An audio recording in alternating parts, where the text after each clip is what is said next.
Buenas, nosotros somos el último grupo y nuestro tema es la comparación de la política monetaria del Banco Central de la República Dominicana con el pronóstico de la regla de Taylor. Y nuestro tema es comparar la TPM con la regla de Taylor. Y la regla de Taylor es una TPM que utiliza el Banco Central para determinar la política monetaria. Las dos variables que utiliza la regla de Taylor se basan en la inflación y el PIB de un país. Y nosotros como grupo analizamos que la TPM, el Banco Central en los últimos 6 años, y nos cuestionamos si el Banco Central hizo lo correcto o debió hacerle más caso a la regla de Taylor.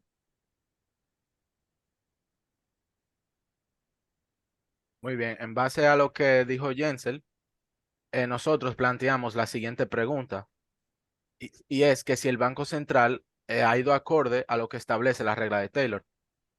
Pues en este gráfico podemos observar tres variables: la azul, que es la tasa de política monetaria, la roja, que son los depósitos, y la verde, que son los préstamos. Entonces, en este gráfico podemos observar los periodos del 2012 al 2023. Sin embargo, por motivos investigativos y para más claridad sobre el tema, decidimos específicamente los periodos del 2018 al 2023. Y bueno, en este gráfico, que es del periodo 2018-2019, que fue justo antes de la pandemia, podemos ver una estabilidad de las variables y cómo no hay volatilidad. Como la TPM no varió tanto, se puede asumir que no hubo ningún tipo de turbulencia y que la inflación no estuvo tan distante de la meta. Eh, la variación de la TPM con respecto al inicio del periodo fue de 0,75% y se puede deducir que el Banco Central quería disminuir la economía para que hubiese mayor cantidad de dinero en circulación. Y también se puede observar que entre julio y agosto se intentó aplicar una medida más restrictiva, en la que al final se transformó en una más expansiva debido a que la intención de poner la economía en movimiento, y pusimos este periodo porque nos sirve para marcar una economía hasta cierto punto estable. Ok, el siguiente periodo es el periodo de 2020-2021. Aquí la principal diferencia de a primera que se puede ver es que a inicio del periodo y al final del periodo hubo una diferencia de un 1,5% en la TPM debido a la pandemia, debido al COVID, básicamente. Ante la catástrofe mundial, el Banco Central tuvo que tomar una política expansiva en la que las tasas disminuyeron a un punto en el que no habían estado nunca en los 10 años anteriores.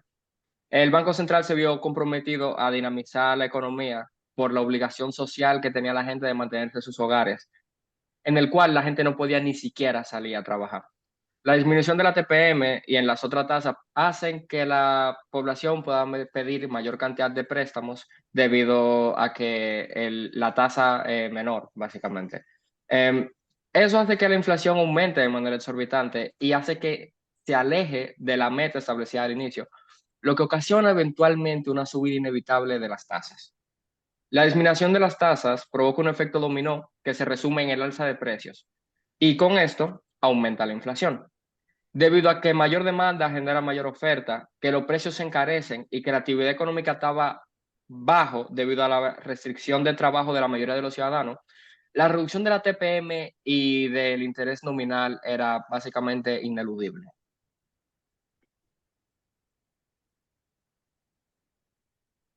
Bien, ya para el tercer y último periodo del trabajo, presentamos este gráfico de después de la pandemia. Entonces, podemos ver una relación directa entre las tres variables. ¿Qué significa eso? Que si una sube o baja, la otra se verá afectada de la misma manera. Entonces, lo que queremos lograr en este periodo es enfriar la inflación. ¿Por qué? Porque está muy alta y enfriarla significa bajarla, que tenga un comportamiento más estabilizado. Entonces, para que esto funcione, debemos de incrementar la tasa de política monetaria para que bajen los préstamos, es decir, tener una política restrictiva, porque como bien sabemos, para lograr eso, debemos de lograr que los ciudadanos se sientan motivados a mantener su capital fijo en sus cuentas bancarias. Entonces, algo importante que notar es que la última parte del gráfico vemos que las variables están bajando, que la TPM baja, y esto significa que va a continuar hasta un nivel donde se estabilice. Ok, ahora nosotros vamos a pasar, después de analizar la TPM en los últimos años, directamente lo que nos decía la Taylor. Em, lo primero es que ustedes tienen que saber que las variables en este caso son diferentes. La azul sigue siendo la TPM, la roja en este caso la inflación y el amarillo lo que la TPM según la Taylor. Observando esta gráfica, lo primero que salta a la vista es que la Taylor a primera vista es como bastante más inestable, más volátil, mejor dicho, y que es más susceptible al cambio inflacionario que a la TPM que aplicó el Banco Central. Se debe tomar en cuenta que el coeficiente que nosotros aplicamos para esta gráfica fue de un 1.5. La Taylor es muchísimo más radical que la TPM aplicada. A inicio de la pandemia se puede observar que hubo una caída estrepitosa. Todo esto por la caída de la actividad económica. Como nosotros dijimos al inicio, la Taylor se ve influenciada por la inflación y por la actividad económica del país. Entonces, si la actividad económica baja, la Taylor eventualmente va a bajar también. Ahora bien, tú puedes observar que a medida que la inflación aumenta, la Taylor lo hace con esta. Esto no quiere dejar dicho, o lo que nosotros pudimos inferir de eso, es que la Taylor busca reducir la inflación a toda costa, a pesar de que la población dominicana recién estaba comenzando a reincorporarse en sus empleos. Y con esto estaba comenzando a aumentar periódicamente la actividad económica, pero todavía la actividad económica no estaba estable. En base a lo que nosotros acabamos de ver y acabamos de analizar, nosotros pensamos que la Taylor, debido a su radicalidad, no era la respuesta necesariamente correcta a la pandemia, ya que la población probablemente colapsaría a causa de la falta de empleo y la actividad económica. Con los precios inflados y la población estacionada en sus hogares, le hubiese sido prácticamente imposible a la mayoría de los ciudadanos sobrevivir en esta época. También se puede ver así rapidito que al final la Taylor dice que la tasa de política monetaria debe bajar unos puntos considerables respecto a cómo está ahora mismo, que eso va un poco de acorde con lo que está haciendo y el comportamiento de la TPM en el último gráfico que nosotros vimos. Pero esta gráfica se comporta así probablemente por el coeficiente de Taylor que nosotros cogimos. ¿Qué hubiese pasado si nosotros hubiésemos escogido otro coeficiente? Bueno, tomando en cuenta que en la gráfica actual el coeficiente que tomamos fue de 0.5, en diferencia a la otra que fue de 1.5, se puede observar, antes que nada, las mismas variables que en el gráfico anterior, como la variable, la curva de la inflación, de la TPM y de lo que la Taylor sugiere. Bueno, como se puede observar, igual que en el anterior, la Taylor tiene un comportamiento mucho más brusco que la TPM, teniendo unos picos mucho más altos, la verdad, y unos valles más bajos.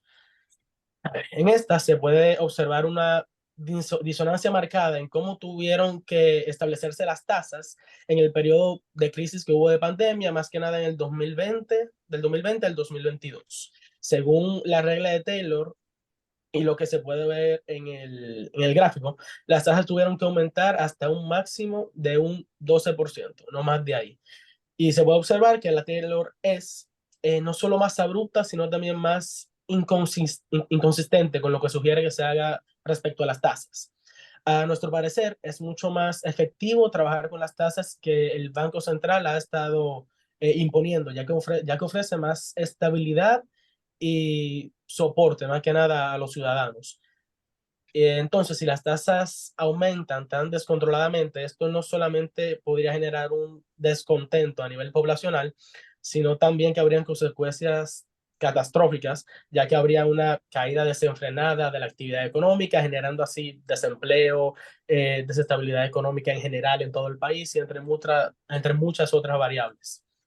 En cambio, en contraste está la forma de trabajar, la TPM que implementó el Banco Central, la cual nosotros consideramos que fue la manera más controlada y razonable posible. Y ojo, esto no es única y exclusivamente una opinión personal de nosotros, sino que la República Dominicana en este periodo de crisis, de pandemia, fue considerado uno de los mejores países eh, gracias al buen desempeño que tuvo en este periodo. Entonces consideramos que habría sido un desacierto total el trabajar en base a la TEI. Y bueno, sin nada más que agregar en resolución, lo que pudimos deducir de nuestro trabajo investigativo es que las políticas monetarias implementadas a lo largo de esta última década en la República Dominicana han sido, dentro de lo posible, un gran acierto, teniendo en cuenta más que nada los pronósticos no muy positivos que se esperaban para el final de esta década. El Banco Central ha sabido implementar de manera adecuada las TPM correspondientes a las situaciones que la población ha estado viviendo en el momento. También se puede considerar que el manejo adecuado de las políticas monetarias, tanto expansivas como restrictivas, han sido un gran acierto y ha permitido al Banco Central tener un completo control en términos de los pronósticos inflacionarios habidos y por haber, gracias al correcto manejo que se tuvo del flujo de efectivo correspondiente a las realidades que la población estaba enfrentando en el momento. O sea, no circulaba más efectivo del necesario. Y por lo tanto se llegó a la conclusión de que la regla de Taylor, en cuanto a los términos inflacionarios tratados se refiere, no es una vía factible, tratándose que nosotros a lo que esperamos es una economía óptima y fructífera que conlleve más que nada a largo plazo, y la Taylor no nos sugiere eso gracias a su volatilidad repentina al enfrentar más que nada momentos de crisis, donde quizás ha de precipitarse a la hora de llegar a sus conclusiones finales. Y hasta aquí nuestro trabajo y muchas gracias por toda la atención presentada.